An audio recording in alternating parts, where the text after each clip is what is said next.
Okay, so ladies and gentlemen, I should like to introduce Professor Tomas Cizmar, who came from the University of Dundee, a returning guest to this summer school. He gave a fascinating talk last year, and we are looking forward to his talk. Thank you very much. Thank you.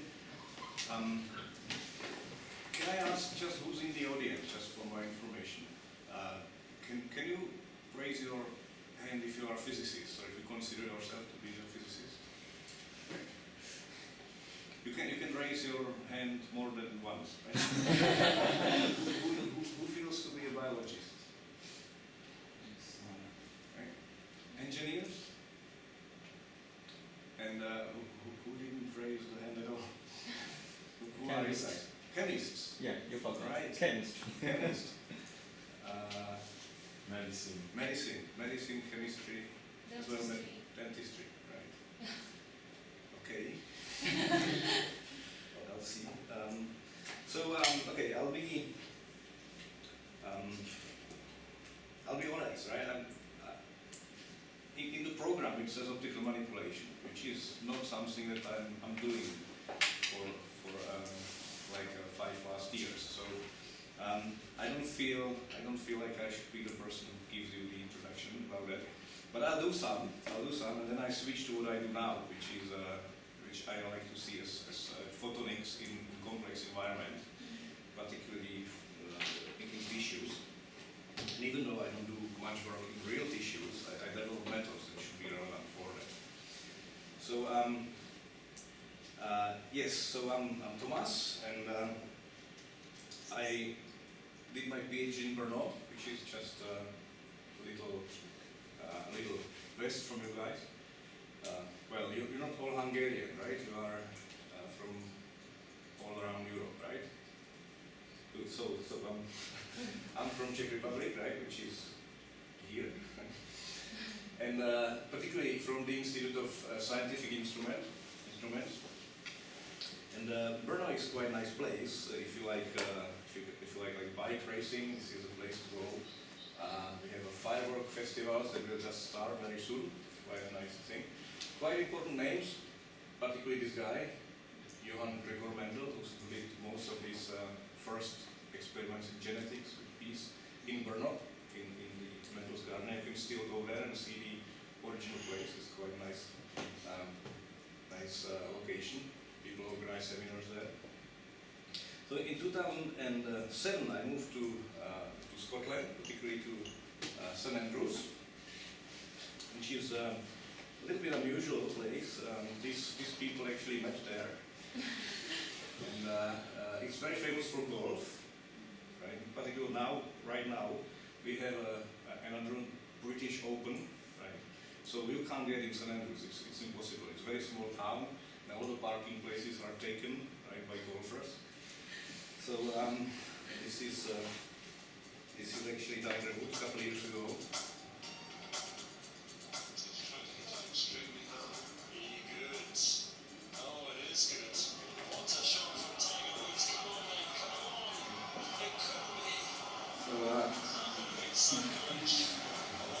Pretty cool stuff. So you can see this building in the back, right?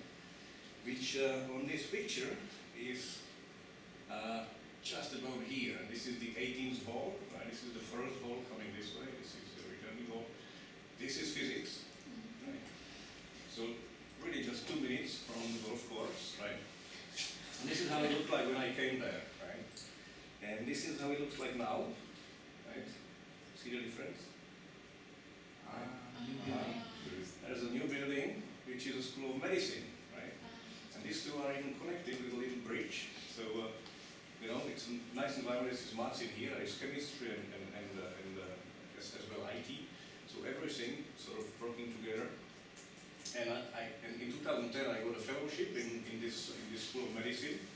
And somewhere here was my window, so I had actually quite a nice view on the golf course. It was fantastic. And in 2013 I moved to Dundee.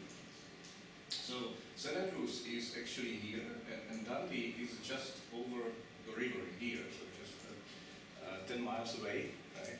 It used to be by university, but the Queen split that in the 60s. And Dundee is particularly strong in life sciences. Right? It's probably the place to be. I would say #1 in the UK. Well, every place claims to be the #1, but you know, at least they deserve to claim to be #1. And physics is not quite famous yet, and that's the reason why I'm there, right? To make it better. But some important names, particularly engineering, right? In Dundee, the radar was invented, and Dundee is very strong in IT. So if you are my generation, you are younger, but you probably remember Lemmings, right? Or Grand Theft Auto, right? So these are all things that originated from Dundee, as far as I know. Right, so it's great to be talking after the last speaker, who actually did a very nice introduction about quite a few things. So he explained the difference between coherent and incoherent light. So I have my, let's say, accessible ways of explaining that. So this is the case of incoherent light, right? So all the photons are having different colors, and they can run different ways. So it's a little bit like marathon runners, right? You can somewhat direct them, right? But they are not synchronized. They are just running one after the other, right? While laser light is much more powerful and synchronized. So this will be the equivalent. All the photons are in phase, running, right? In the same rhythm, just one color, right? No individuality. This is a Chinese army. They are particularly good in it. So what my activities is with lasers is something that goes slightly beyond that, and it's actually shaping the light, or playing with the light. Right? And as an example of that, or in parallel to what I showed before, this can be how it looks like. So also we have very synchronized photons, but we control them as they move. We just don't let them propagate one way, right? But we play tricks with them.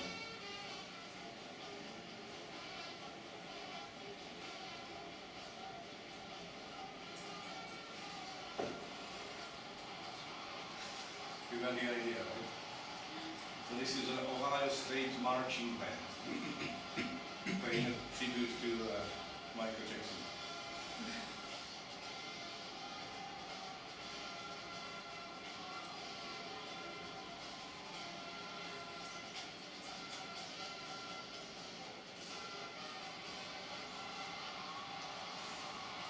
Quite cool, right?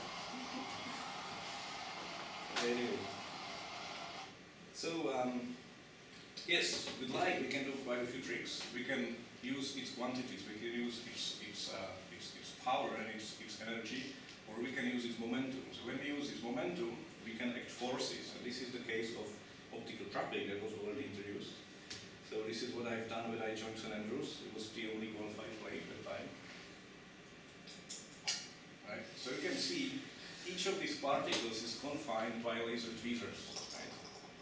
So we are using structured laser field to confine the particles and play with them. You can also use the energy, as I mentioned, in particular in this application when we shoot cells. So there is a laser pulse that goes on the cells and we shoot them. Right? And the dosage is in this case very high, and all these cells are going to die after this. But if you do it just carefully enough, you can make a tiny hole in the cell membrane, and you can transfect the cell, which means that some materials, some for example DNA units that are in the outer medium can access the cell volume, and then change the cell's behavior or functionality. You can make them to produce proteins that normally they can do. A nice way of doing that is to introduce a GFP, and then they become shiny. Right? There is an application that is quite bizarre, but you can use light. You can use light to stimulate the growth of cells. In this case, we are forcing the neuron, the cone of the neuron, to grow in a certain direction. Right? We don't know why is it happening. Right? There are theories about that. It can be chemical changes, it can be thermal effects or optical forces. But the neurons grow in the direction of the laser. Quite interesting feature. obviously, the most common application is imaging. Right? But imaging doesn't only mean looking at stuff. It means much more than that. You can do actually pretty precise chemical analysis locally using the principle for spectroscopy. And so you can learn a lot about the material and composition of the cells and tissues. And at the same time, these days we are no longer limited by diffraction limit. And if you remember, there was a Nobel Prize awarded last year for super resolution techniques, so we can go beyond what is known as the diffraction limit. The resolution these days can go as low as a few nanometers. Right, so coming back to the optical forces, right, to give a little bit of introduction, hopefully also in sort of intuitive way. The first documented idea about light acting forces came from Johannes Kepler, who actually hypothesized that it's the radiation pressure of light which is responsible for comet's tail pointing away from the sun. And a few years after, not a few decades, a century after, James Clerk Maxwell, probably I would call him the biggest Scottish hero, right? Forget William Wallace.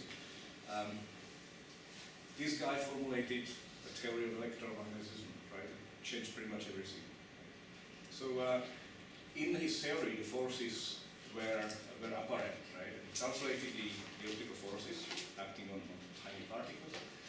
And William Crookes, this gentleman who was a sort of eminent Victorian experimentalist, engineer, he created this radiometer, right, in order to prove the presence of optical forces. And when you place it in radiation of a light, or sun, or anything, you would see that it would rotate, right? A success, right? It works. But there was something fishy with that, right? Something wrong. So that's a sort of quiz for you. So imagine I had this block of wood, and I would shoot on the block of wood. I would have two different bullets. One would be made of rubber, and one would be made of, let's say, aluminum. Right? So the question for you is, which one is more likely to knock the block over?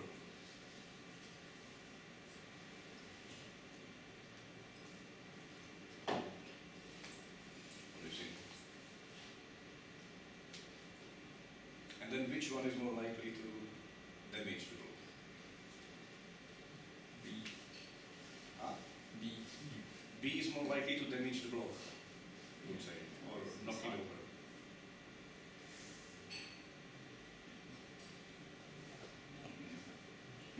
Yeah, the B. B would knock it over or damage it.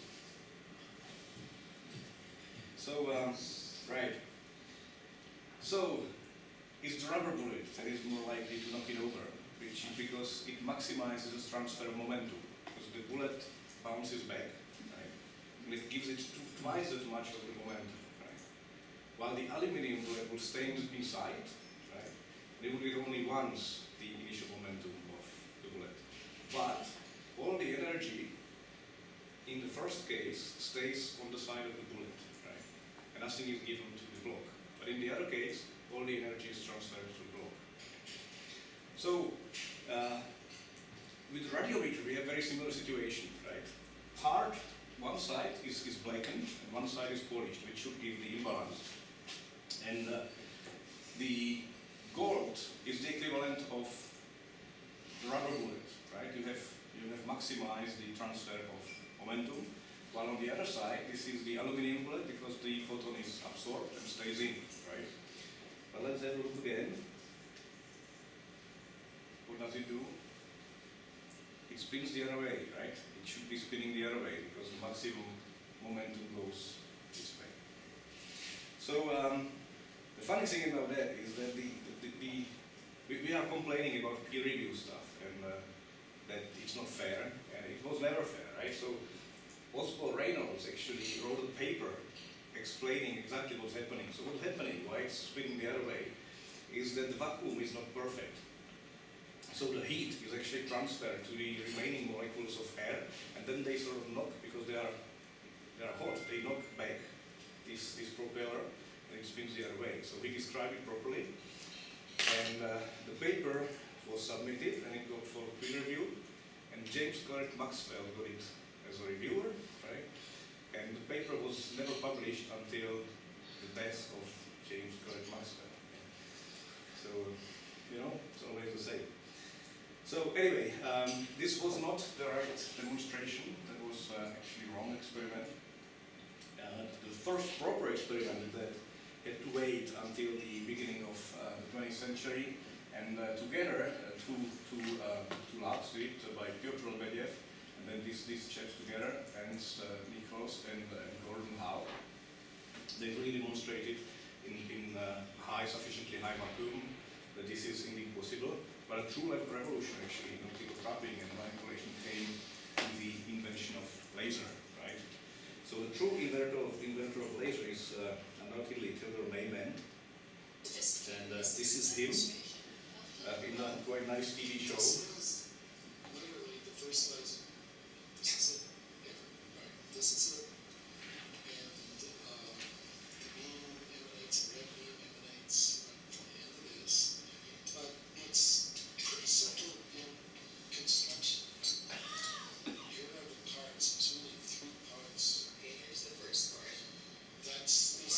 What is this? This is an outer cylinder, which you see here. Okay. And inside that is this flashlight. Actually, this was developed for photography, but it was, at the time, was probably the most potent photographic flash. It's about 300 times as powerful as your regular camera flash. Did you physically make this? Where did you That was how what did I you get this? Well, it goes on, right? Catalogs. The funny thing is, there's the ruby, right? That is inside the medium. So I'll let you break it, okay? you won't break it. How tough is that? It looks so fragile. Well, this is made of fused quartz, which is a very tough form of glass. Okay, and so now the ruby goes down in. So the first laser wasn't that complicated, right? It's just a coil and a ruby. But the idea that you have to put it in resonator was quite something. It was quite a step forward. Anyway, so with the availability of lasers, it was Arthur Ashkin who made the very first experiments. And he did something quite simple, or relatively simple. He just focused a beam, not very strongly, into a suspension of latex beads. And he observed them nicely propagating. So you can see the push, they are being pushed by light. Right? So you can see the demonstration of optical forces quite nicely. Right? And it doesn't take it doesn't take too much maths to just assume how strong the forces are. Right? So let's just go through it. If you write down your equations for power of a photon and momentum of a photon, right? And if you combine these two, you will arrive on basically this very simple equation. Right? This is the maximum sort of force when you bounce the photon off tiny mirror. Right? So if you do that, you will always find that the force is equal to roughly power over c. Right? So where p is the speed of light. So it doesn't depend on wavelengths. Right? And it doesn't depend on wavelengths even if the radiation wouldn't be light. If you got acoustic waves, you're actually going to get the very same equation. But because the sound propagates much slower, much lower speed, you're going to get much larger forces. So per 1 watt of energy, you get much larger forces if you use acoustic waves. Right? So the forces are basically tiny because speed of light is huge. Right? But what if the particle is tiny as well? If the particle is very small, like a couple of micrometers, you can see that if this was in vacuum, we would get already per 1 millivolt of power, which is like in this laser pointer, an acceleration of 10 to the 5g. Right? Really, really huge acceleration. So in small, in micro scale, these forces are actually huge. Now, So we've seen what happens if you send light to a suspension of colloidal particles. Now, it's not too difficult to imagine that if you want to create something stable, right? If you want to stably confine trap, all you need is to send two against each other, right?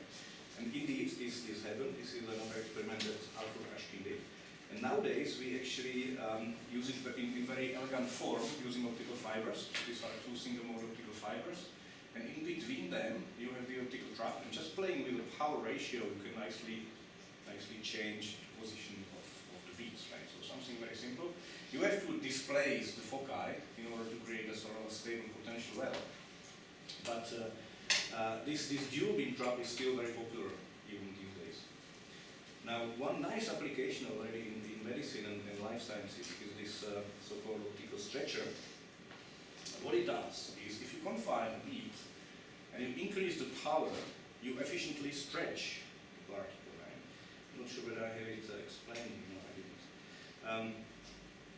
If you look what happens with the momentum of the photon on the boundaries, you will always find that it goes away from the higher refractive index to the lower refractive index. So it's slightly counterintuitive. You would assume that you will be squashing the particle.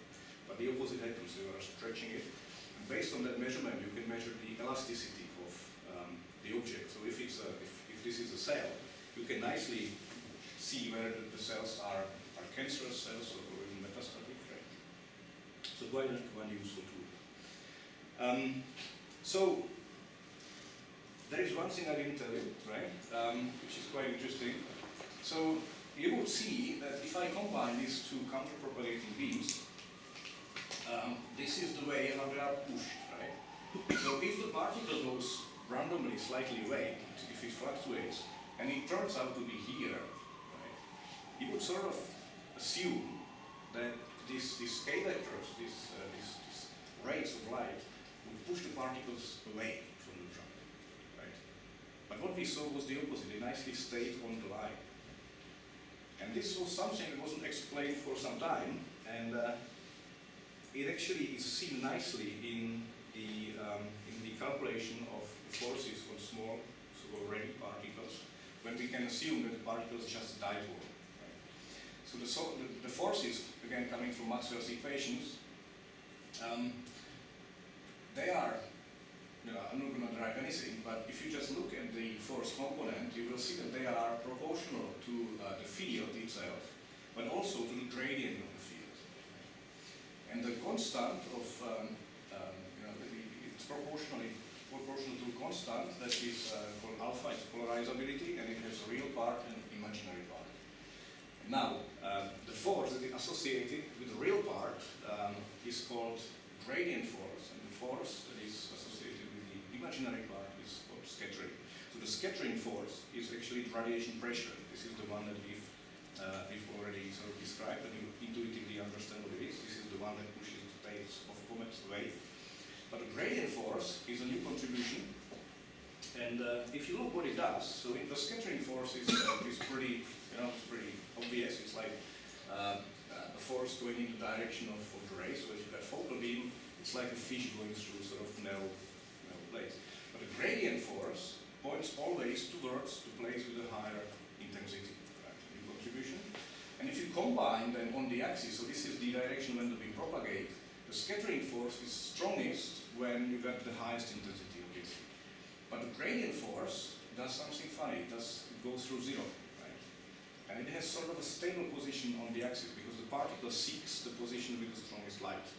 And if you combine two of them, right, both of them, you will get this total force. And even here, if you set the parameters just right, it can be a stable position. Which is something that is quite cool. And it can be used in the concept of optical tweezers, right? And another nice way of looking at it is the geometrical optics, and there is actually a much nicer way of explaining it, which was done by Roberto Di Leonardo from Rome.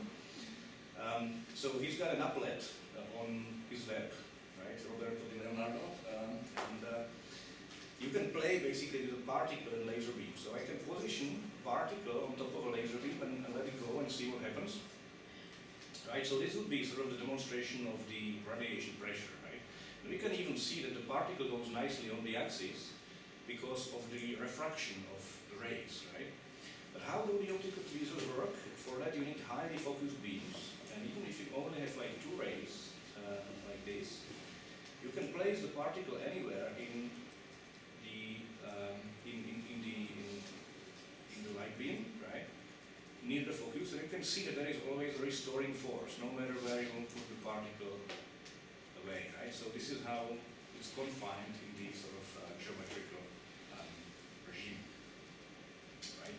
Unfortunately, well, or maybe fortunately, most of the cases we are dealing with particles that are in between. They are not tiny, they are not a single dipole, but they are not big enough to consider the geometrical optics approach valid. So this intermediate range is called Lorentz-Mie range. It's quite complicated to calculate the forces, but essentially the principles are very similar. So I'm not going to bother you with that, and I'm not going to give you any homework on that.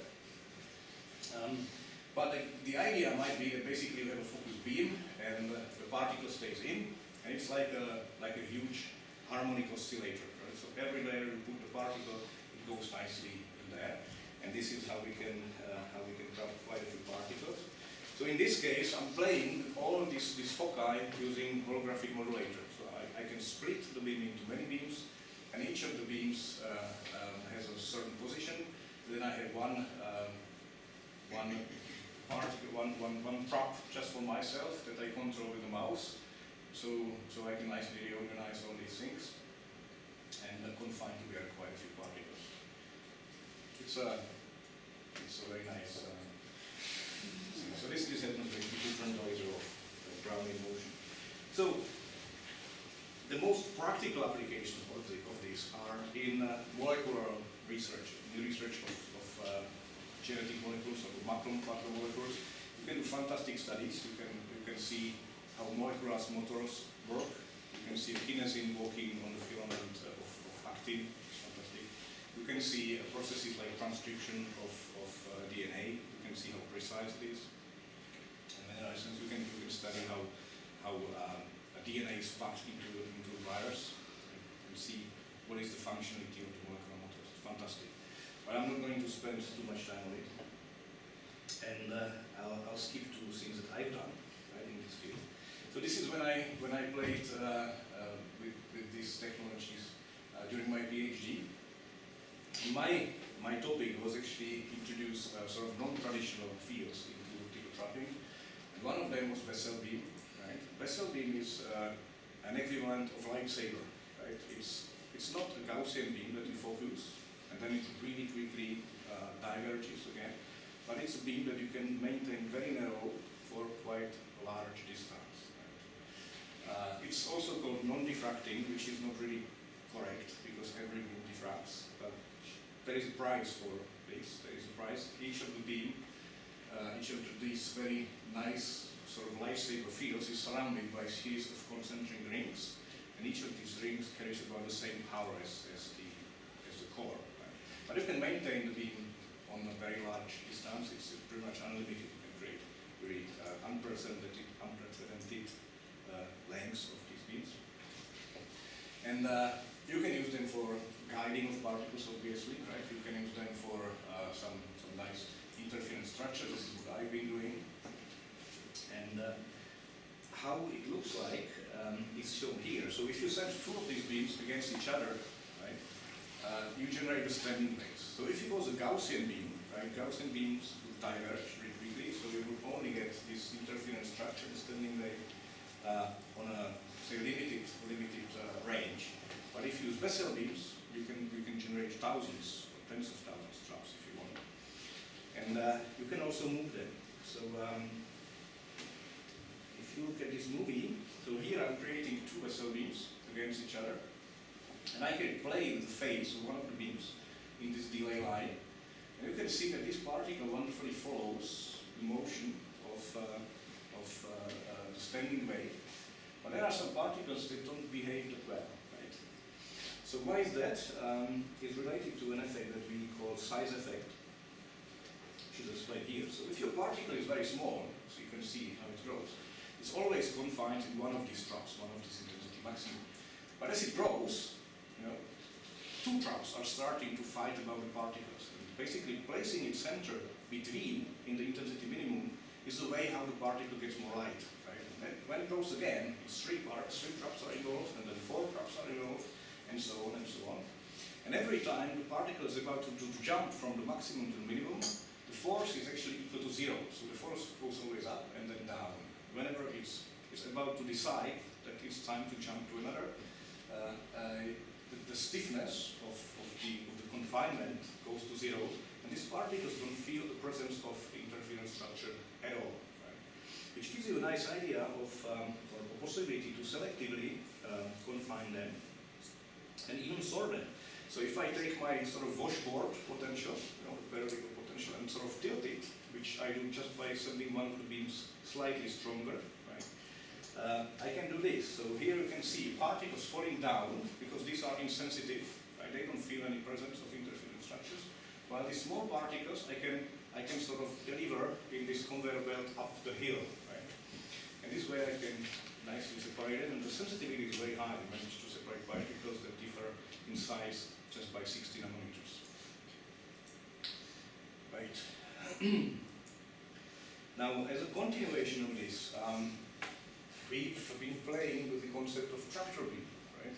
And obviously it's quite catchy, so if you Google my name, this is what comes first, even though it was never the core of my research. But it's an idea that came already when I was a PhD student in Brno, in group of Pavel Zemánek. And on a meeting in Leven, we've played with some calculations, and we've seen that the force acting on particles can go below zero. Right? It was quite surprising for us. Now I'm speaking only about the sort of radiation pressure, if you sort of reverse the sign. And the most practical application of that would be again sorting. So the sorting in this case is much simpler. There is no interference structures. You basically just shine one beam in the right angle on the suspension of particles, and they will nicely separate based on size. So this can have some nice applications. Right. But since roughly 2010, the core of my research is in this area that I call complex photonics. What it is? Look at it this way. So for centuries, what optics represented was playing with components like this, assuming that what's between these components is basically vacuum or air. Right? But now, we more and more have to deal with media such as this, media that are a priori unpredictable, random or chaotic, if you want. So if you send the light through this, it's very difficult to predict what you could see on the other side, right? Or what is hidden inside. So this is from a viewpoint by Alan Mosk, who is a pioneer of this, or one of the pioneers of this branch. And obviously, sugar is not quite interesting medium for us. It's a nice model, but the particle medium of interest is brain in this case.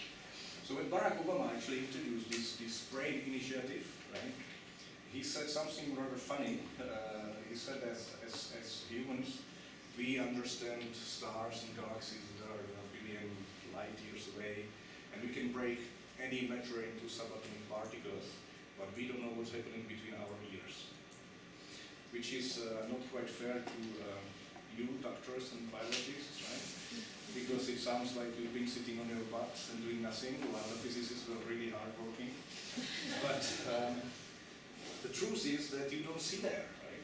There's nothing you can do. You can't see inside the brain. Right? You can't investigate what's happening inside. Right? Because it's a turbid medium. Right? So this is the sort of physicist and engineer's idea. What we would do if we succeed. Right? We would do stuff with quite questionable ethics. Right? We would tamper with someone's memories and download and upload the consciousness and stuff like that, which sounds great. But the true motivation is when things go wrong, right? Particularly Alzheimer's, it's pretty scary. Right? This is the prediction of cost of Alzheimer in the US. Right? The cost seems to be rising exponentially. And if we want to actually do something about the misery of actually both these people, right? We have to study brain, and we have to be able to allow investigation of brain. So what do we need is quite large resolution, right? This is a neuron, right? And if you look at neuron, you will see these tiny mushroom-like looking things that are called dendritic spines. And this is believed to be the medium where memories are stored. And this is the first thing that goes if you get Alzheimer's. Now, ideally, you want to see it through centimeters of tissue, right? And that's very difficult. So this is where we are now. This is sort of penetration depth, how deep you can go into a turbid medium versus a resolution, right? So how to read this? This is bad. You don't want that. This is millimeters on surface. You don't get any depth, and your resolution is rubbish. This is great. This is nanometers in the middle of an elephant, right? You don't need to go that far. Where we need to be is this yellow range. This is where we want to be, right? And these blue bubbles represent all the metals that we have currently available. Well, not all, some. I don't want to insult anyone. If you look at this, they are sort of on a line that has a slope of roughly 200. So every unit of depth you can access, your resolution will be 1/200 of that. So if we are with electron microscopy, we don't get pretty much any depth. We have metals that can see through the whole body, but the resolution is nothing special. And the closest, the biggest hope is the light-based metals in this yellow bubble here. But still, the gap is still 2 orders of magnitude. Right. So there are ways how we can try to increase that, but it's very tough. It's very tough. And how I came to this was again playing with the manipulation of Bessel beams. Right? So when I got to St. Andrews, I got assignment to create a device for optical transfection, shooting the cells and changing their functionality using the Bessel beams.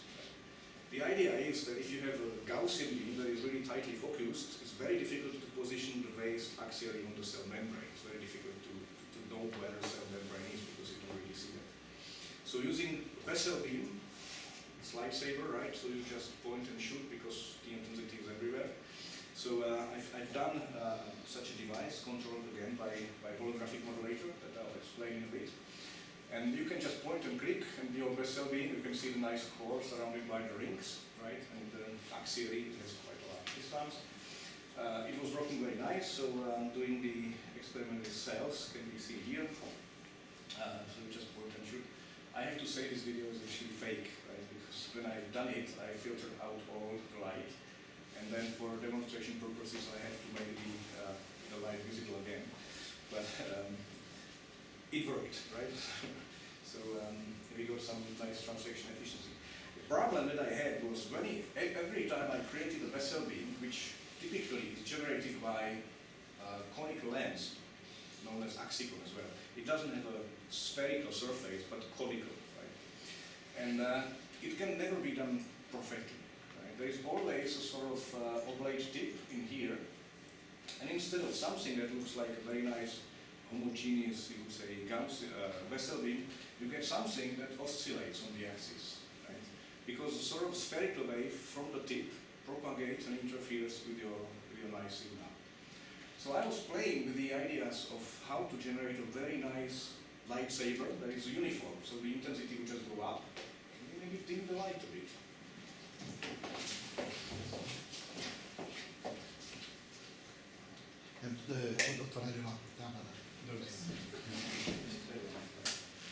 Okay, that's better. That's okay.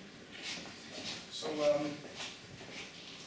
I was looking for a field that basically just quickly raises up and then remains uniform and then fades pretty quickly. So you have a very, very nice large distance where you can really consider the Bessel beam as truly uniform. And it's not so difficult to calculate what you need to do. But to make it experimentally, it took me about a year. The problem is that this is extremely sensitive to what we call optical aberrations. So what are optical aberrations? There's quite a few people with glasses, so you know what the optical aberrations are. This is my daughter. that when I started working on that, she was diagnosed with very strong optical aberration, very strong astigmatism. And this is how you explain to your child what is optical aberration.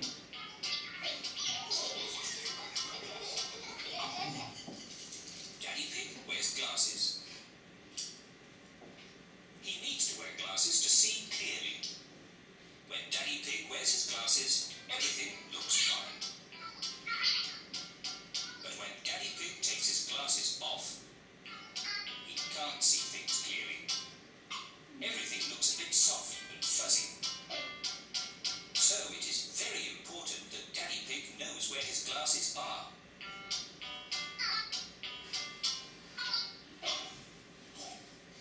Right.